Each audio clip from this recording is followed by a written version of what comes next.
What's going on? My name is Zaback and welcome to the video. In this video, I'm going to talk to you about something that I think is the most important thing that you're going to need going into 2020 starting a business. It was Thanksgiving last week, and man, I was just incredibly grateful for my businesses, for my business partners, and it got me thinking, what is the number one thing? If I had to go back and do it all over again and rebuild a lot of what I've done, and by the way, I've failed a ton, and I know that there's a lot of YouTubers right now and a lot of people on social media talking about their victories, and there is not a lot of people talking about their failures. And you know, the one thing that I think I've been very blessed with was having business partners. Now, whether that business is a Shopify store, an Amazon FBA store, a babysitting business, or a lawn mowing company, a pool company, it does not matter, okay? A real estate wholesaling, ATM business, this is the number one thing you're gonna need in 2020 to scale. I know that's what you're here for, right? Y'all wanna scale your business, you wanna make a ton of money, you wanna go out there, you wanna ball out,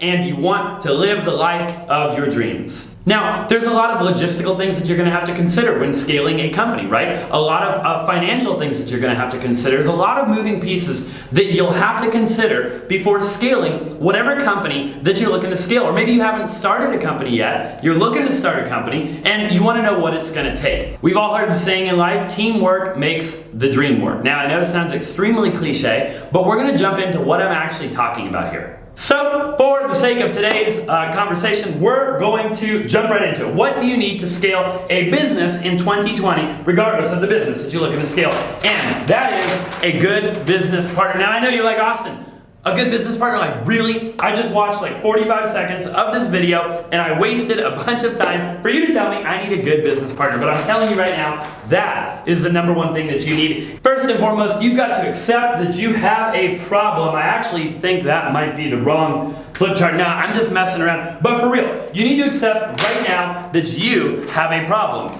And what I mean by that is you've got to work smarter and not harder, okay? I think there's a lot of people in today's society that are like, Austin, I work really hard, man. Gary Vaynerchuk is telling you, if you just work 17 hours a day, every day, 365 days a year for the next 27.3 years of your life, then you'll become successful.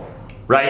And I know that Eric Thomas is telling you that, and Les Brown is telling you that, and guys, there's nothing wrong with working hard. We work very, very, very hard. I work hard, but at the end of the day, we only have so much time in a day. And at some point, you've got to work smart and not hard. All right, here's the deal.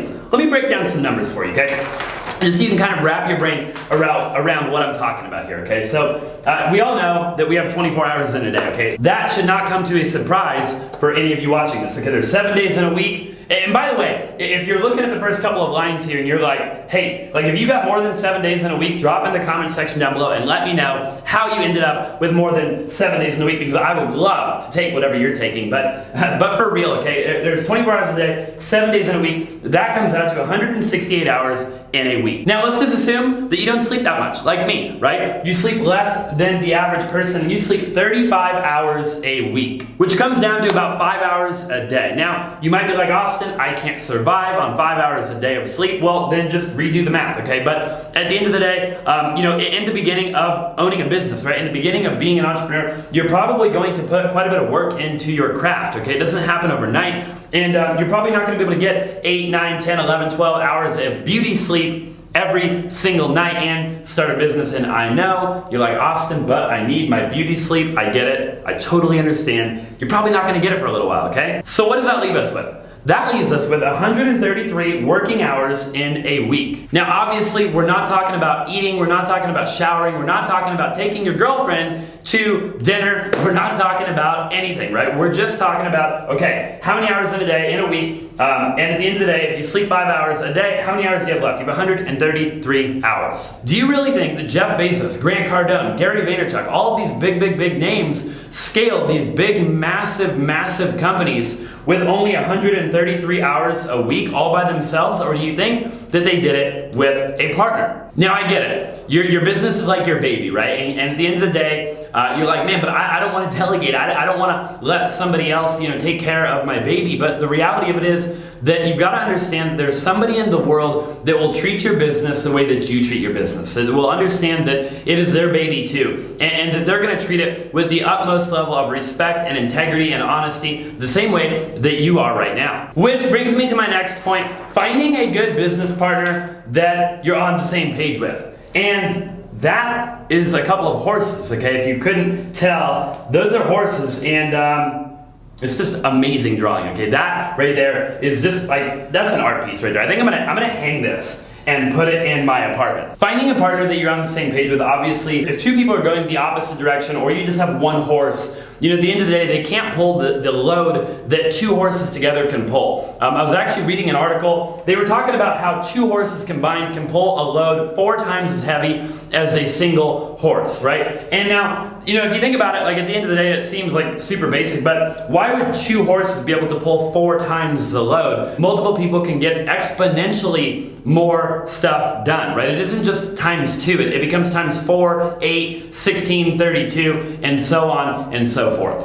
And go out and get your nails done and your hair done and just like be best frickin' homies. That's not what I'm saying, right? What I am saying, however, is that you gotta be on the same page, okay? There's a lot of people, I think, that they get a business partner and their partner's on a different page, totally different. There's people I've literally seen, I've witnessed people with my own eyes where, one guy is in a different book, right? Not even a different page, but they're reading a different book. And, it makes you wonder, like, how did they ever even get into business to begin with? Like, did they not sit down and talk about their goals and their dreams and how they're going to get there and what's going to happen once they achieve that? I was talking to a guy the other day that he's like, Austin, he's like, we're making all this money in our business. We're making more than $1 million a year. And he goes, I want to reinvest a lot of that money back into the business, right? Into infrastructure and systems and processes, etc. And he's like, my partner wants to pay himself the majority of his profit, right? And they were 50-50 owners in the company. And that is a problem, ladies and gentlemen, okay? You have one person, you got $1 million, right? For simple math, 500 grand and 500 grand. And one guy wants to put 400 grand back into the company and pay himself 100. And the other guy wants to, basically pay the company 100 and take out 400, right? And again, that isn't going to work, right? That isn't going to work long term. So getting on the same page. Now, it is okay to have different friends and to have different hobbies, right? And to hang out with different people, to like different cars, to like different football or different sports games, right? What is not okay is to have different morals, right? To have different goals. Okay, obviously, fast food, like, come on, you're gonna be working a lot in the beginning, okay? You've got, if you like McDonald's, your friend needs to like McDonald's. This is gonna save you a ton of money long term, right? When you, imagine being late at night, you're grinding away, and you both gotta take separate cars, and so one of you can get Jack in the Box and one of you can get McDonald's, okay? It's just like, come on, it's not practical at all. No, but for real, okay? Finding people that, at the end of the day, that like what you like, right? They have the same goals, the same dreams, the same vision for their life that you have, okay? This is very, very, very important. Obviously, moving forward, you want somebody that is going to complement you, right? That's going to complement. Basically, you want to complement each other, okay? So now, I'm not talking about yo, nice hair, bro. Yo, good looking teeth, man. That's not the kind of compliment I'm talking about. Obviously, I'm talking about complimenting you, right? Now, what I mean by that is, if you're a visionary and your partner is also a visionary, that's probably not going to work long term, right? Because you both are good at the same thing, okay? And if you're both good at the same thing, then why partner up? I mean, maybe you're going to hire an implementer, right? And for your particular business, having 2 visionaries or 2 salespeople is good, and maybe it is, right? It just depends. But at the end of the day, these are things nonetheless that you want to think about before obviously getting into business with somebody. So if you're analytical, they should be creative, right? If you're creative, they should be analytical. If you're a visionary, they should be an implementer. You've got to figure out what works and what doesn't work, but at the end of the day, you definitely need to be thinking about it. There you have it, guys, of the 10+ businesses that I've started over the last 10 years,